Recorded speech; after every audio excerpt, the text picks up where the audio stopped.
Bu arabaların içine su giriyor. Nereden giriyor vatandaş öğrensin. Söktük buraları. Bak buralar su dolu.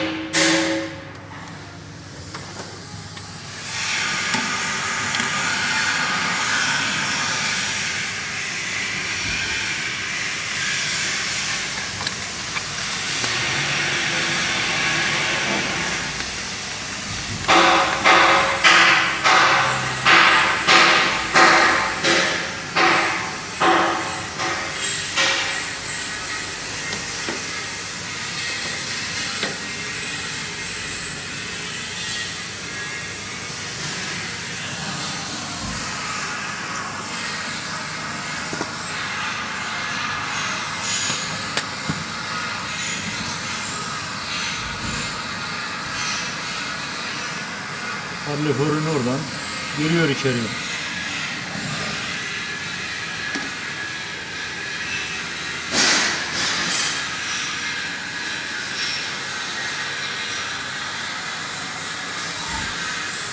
Arabanın içine işte burada.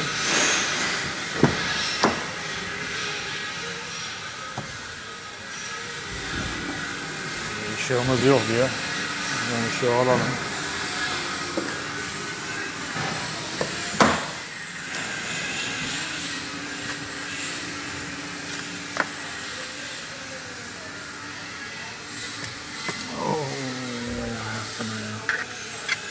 Ulan ayıptır o. İşte bu kadar. Arkamdan diyor.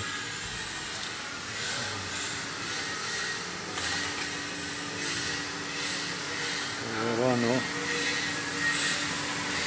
Bu sikenik.